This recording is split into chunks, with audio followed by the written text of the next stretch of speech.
कहते हैं डर हमारे मन का भ्रम है।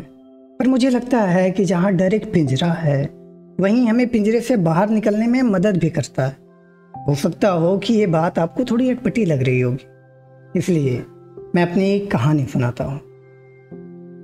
मैं हर दिन सुबह सुबह अपने दोस्तों के साथ टहलने के लिए ब्रह्मपुत्रा के किनारे तक जाता हूँ। वहाँ कुछ देर रुकता हूँ और फिर वापस आकर अपने काम में लग जाता हूँ। पर इधर 3 दिनों से मैं गया नहीं था और आज गया भी तो कोई कारणवश मुझे अकेला ही जाना पड़ा।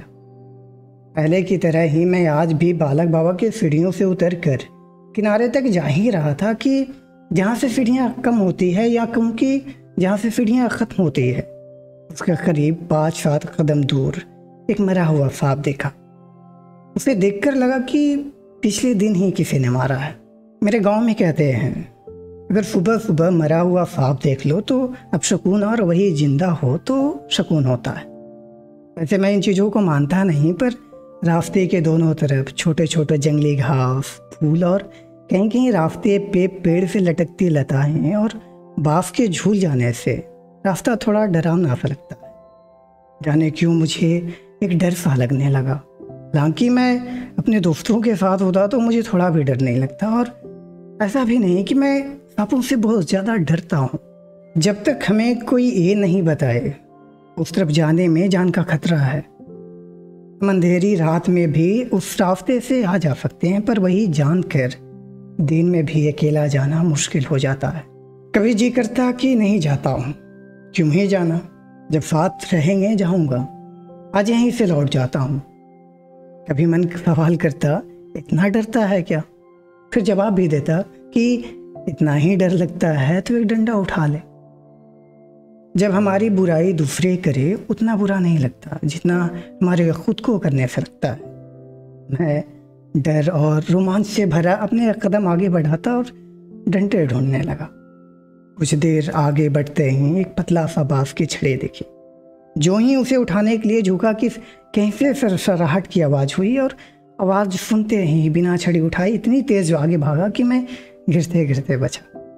अगर सामने 2-2.5 मीटर लंबी खाई भी होती तो मैं बिना कुछ सोचे कूद गया होता। अच्छे कहते हैं मौत से ज़्यादा मौत का डर डरावना है। जैसे जैसे मैं आगे बढ़ता ये रोमांच भी बढ़ता जाता। जब भी कभी पत्तियों का सरसराहट की आवाज़ सुनाई देता मैं चौंक कर देखता और फिर खुद की बेवकूफ़ी पे हंसता हुआ कदम आगे बढ़ा देता। अगर उस समय मुझे कोई देखता तो उसे ये समझने में थोड़ी भी परेशानी नहीं होती कि ये बंदा कितना फट्टू है। डर और खुद की फट्टूगिरी में उलझा हुआ मैं आखिर किनारे तक पहुंच गया। ब्रह्मपुत्रा में अभी पानी बढ़ा हुआ है। जहां हम लोग हर दिन बैठा करते हैं वहां आज भी बैठ पाऊंगा या नहीं ये देखने के लिए मैं जैसे ही नीचे पत्थरों की तरफ बढ़ा कि मुझे सांप के 2 छोटे बच्चे इधर आते दिखे।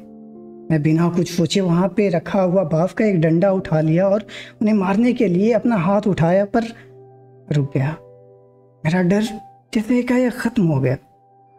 उसे देखने में सुकून था। वो धार को चीरकर जैसे ही थोड़ा आगे बढ़ते पानी उसे थोड़ा पीछे कर देते, मगर वो फिर भी आगे बढ़ते रहे। मैं ना बाहरी चीज़ों से ज़्यादा उन चीज़ों का सोच डरा देता है। मैं काफ़ी देर तक उन दोनों को देखता रहा।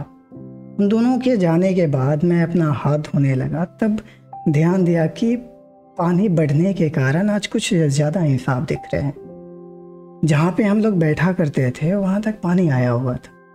काफ़ी देर भी हो चुकी थी और मुझे वापस लौटना भी था। वापस आते वक्त मैं उन दोनों के बारे में सोचते सोचते जहाँ से सीढ़ियाँ शुरू होती है वहाँ तक आ गया और मुझे ध्यान ही नहीं रहा। मैं अपने ख्यालों से तब बाहर आया जब मैं फिर से उस मरे हुए सांप को देखा। उसके बाद मैं उस मरे हुए सांप को एक छोटी छड़ी के सहारे रास्ते से दूर फेंक दिया और पूरे रास्ते ये सोचते आ गया कि अगर मैं डर के कारण बिना गए वापस आ गया होता तो मैं इन सारी भावनाओं से वंचित रह जाता और शायद अगली बार मुझे और ज़्यादा डर लगता। और शायद इसीलिए कहा जाता है कि हार का पहला कदम डर है।